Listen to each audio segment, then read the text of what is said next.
क्योंकि उनके चारों ओर आंगन और कई कमरे बने होते थे। कुछ मंदिर साधारण घरों से अलग किस्म के नहीं होते थे, क्योंकि मंदिर भी किसी देवता का घर ही होता था। नहीं, मंदिर लगभग उसी तरह के बनाया, जैसे हमारे घर होते हैं उस तरह से मंदिरों को देवताओं का घर मानने के कारण वैसे ही बनाया गया था। लेकिन मंदिर की बाहरी दीवारें कुछ खास अंतरालों के भीतर और बाहर की ओर मुड़ी हुई होती थी। यही मंदिरों की विशेषता थी, यानी मंदिरों की दीवारें कुछ खास अंतरालों के साथ, मतलब कुछ डिफरेंस के साथ, कुछ अंतर पे अंदर और बाहर की तरफ मुड़ी हुई होती। संभवतः घरों की दीवारें ऐसी नहीं होती थी। यानी ये जो एक था बेसिक अंतर कर दिया गया। देवता पूजा का केंद्र बिंदु होता था। लोग देवी देवता के लिए अन्न, दही और मछली लाया करते थे। यानी अब क्योंकि हमने अक्सर देखा है कि हमारे यहाँ पर जो देवी देवता हैं उन्हें मांसाहार का सेवन नहीं कराया जाता, यानी मांस का भोग नहीं लगाया जाता। लेकिन उस जमाने में क्योंकि खाद्य सामग्री बहुत कम थी, इसलिए जो लोग खाते थे वही लोग देवताओं को अर्पित करते थे। क्योंकि ऐसा किस बात से सबूत मिला है कि पुराने जमाने कुछ मंदिरों के फर्शों पर मछली की हड्डियों की परतें जमी हुई मिली हैं। यानी कि इससे ये बात सिद्ध करती है कि मंदिर में मछली का भोग लगाया जाता था। आराध्य देव सैद्धांतिक रूप से खेतों, मत्स्य क्षेत्रों और स्थानीय लोगों के पशुधन का स्वामी माना जाता था। समय आने पर उपज को उत्पादित वस्तुओं के बदलने की प्रक्रिया, जैसे तेल निकालना, अनाज पीसना, काटना और ऊनी कपड़ों को बुनना आदि यही की जाती थी। घर परिवार के ऊपर के स्तर के व्यवस्थापक व्यापारियों की नियोक्ता, अन्न, हल जोतने वाले पशुओं, रोटी, जौ की शराब, मछली आदि के आवंटन और वितरण के लिखित अभिलेखों के पालक के रूप में मंदिर ने धीरे धीरे अपने क्रियाकलाप बढ़ा लिए और मुख्य शहरी संस्था का रूप ले लिया। यानी कि मंदिरों में इस तरह का सब काम होने लगा, जैसे व्यापारियों के नियोक्ता जो थे, अन्न उत्पादन करने वाले, पशुओं से हल जोतने वाले, जौ की शराब वाले, मछली आदि के आवंटन और इन सब का लिखित अभिलेख जो है मंदिरों में रखा जाने लगा और इसीलिए मंदिर जो है वो शहरीकरण का मुख्य केंद्र बन गए। लेकिन अन्य दूसरे कारक भी इस व्यवस्था में विद्यमान थे। जमीन में प्राकृतिक उपजाऊ होने के बावजूद कई बार संकटों से घिर जाती थी।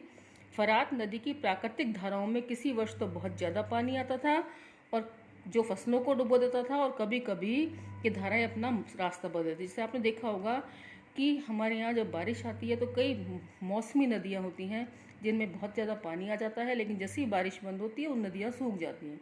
तो फरात नदी भी कभी कभी वर्ष में बहुत ज़्यादा पानी आता था और कभी कभी नदी अपना रास्ता बदल देती थी, तो ऐसे में वहाँ फसलों को नुकसान होता था, जिससे खेत सूखे रह जाते थे।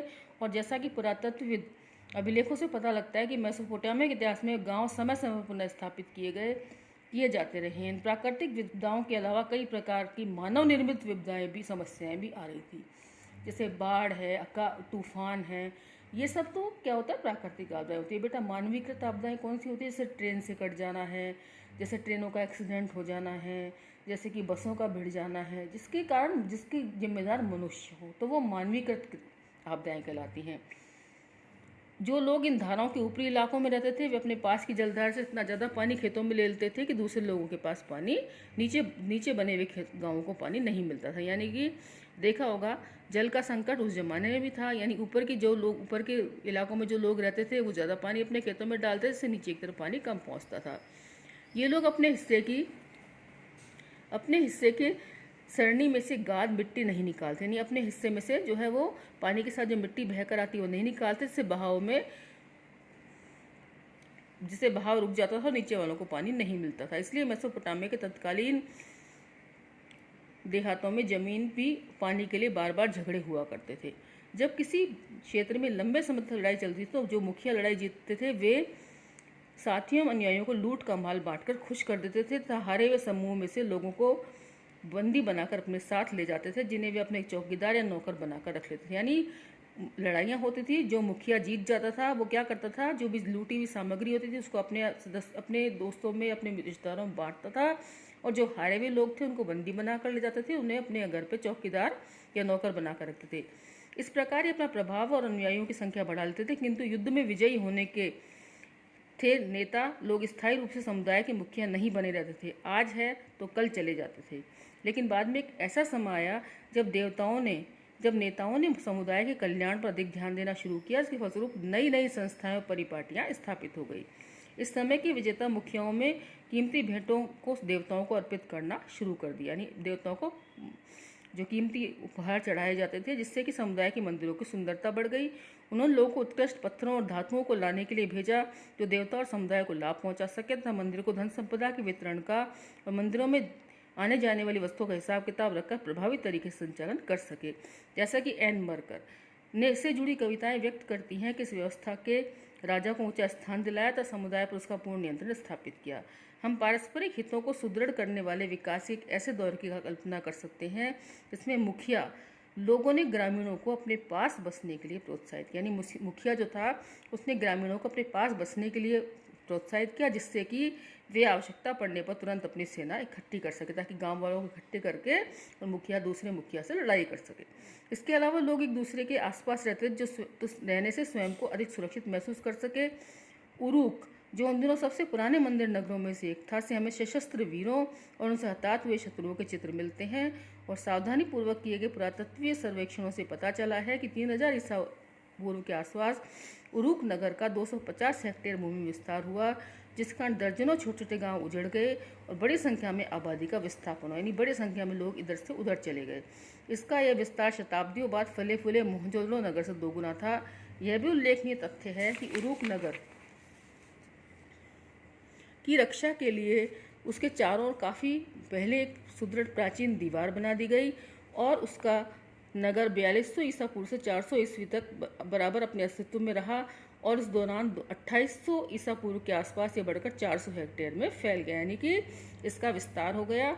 युद्धबंदी और स्थानीय लोगों को अनिवार्य रूप से मंदिर का अपना प्रत्यक्ष रूप से शासक का काम करना पड़ता था। जो युद्धबंदी होते थे, युद्ध में जो बंदी बनाकर लाए जाते थे या स्थानीय लोग जो होते थे उनको राजा का काम करना पड़ता था। कृषि कर भले ही ना देना पड़े पर काम करना अनिवार्य था। जिससे काम पर लगाया जाता था उन्हें काम के बदले अनाज दिया जाता था। जैसे काम मजदूरी दी जाती है उस समय अनाज दिया जाता था। सैकड़ों ऐसी समान राशन सूचियाँ मिली जिनमें काम करने वाले लोगों के नामों के आगे उन्हें दिए जाने वाले अनाज, कपड़े और तेल आदि की मात्रा व्यक्त की गई है। एक अनुमान के अनुसार इन मंदिरों में से एक मंदिर को बनाने के लिए 1500 आदमियों ने 5 साल तक प्रतिदिन 10 घंटे काम किया, यानी इतने बड़े बड़े विशाल मंदिर थे कि 1500 आदमियों ने 10 घंटे तक लगातार काम किया, तब भी 5 साल मंदिर को बनने में लगे। शासक के हुक्म से आम लोग पत्थर खोदने, धातु खनिज लाने, मिट्टी से सामान तैयार करने, मंदिर में लगाने और सुदूर देशों में जाकर मंदिर के लिए उपयुक्त सामान लाने के काम में जुटे रहते थे। इसकी वजह से 3000 ईसा पूर्व के आसपास उरूक में खूब तकनीकी प्रगति हुई। अनेक प्रकार के शिल्प के लिए कांसे के औजारों का प्रयोग होता था। वास्तुविदों ने ईंटों के स्तंभों को बनाना सीख लिया क्योंकि उन दिनों बड़े बड़े कमरों के छतों के बोझ को संभालने के लिए शहतीर बनाए हेतु उपयुक्त लकड़ी वहाँ नहीं मिलती थी, यानी ईंटों से जो है वो स्तंभ बनाए जाते थे क्योंकि लकड़ियाँ वहाँ पर उपलब्ध नहीं थी। सैकड़ों लोगों को चिकनी मिट्टी के शंकु जैसे कोण जैसे बनाने और पकाने के काम में लगाया गया। इन शंकु को भिन्न भिन्न रंगों में रंगकर मंदिरों की दीवारों पर लगाया जाता था, जिससे दीवार विभिन्न रंगों से सुशोभित हो जाती थी। मूर्ति कला के क्षेत्र में उच्च कोटि की सफलता प्राप्त हुई। इस कला के सुंदर नमूने आसानी से उपलब्ध होने वाली चिकनी मिट्टी की अपेक्षा अधिकतर आयातित पत्थरों से तैयार किया जाता है। मूर्ति कला उस समय चरम स्थिति में थी, यानी बहुत सुंदर मूर्तियां लोग बनाया करते थे। तभी प्रौद्योगिकी के क्षेत्र में युगांतर परिवर्तन आया जो शहरी अर्थव्यवस्था के लिए अत्यंत उपयुक्त साबित हुआ और वह था कुम्हार के चाक का निर्माण। आपने चाक देखा होगा, जिसको गोल गोल घुमाकर कुम्हार बर्तन बनाते हैं। आगे चलकर चाक से कुम्हार की कार्यशाला में एक बड़े पैमाने पर दर्जनों एक जैसे बर्तन आसानी से बनाए जाने लगे।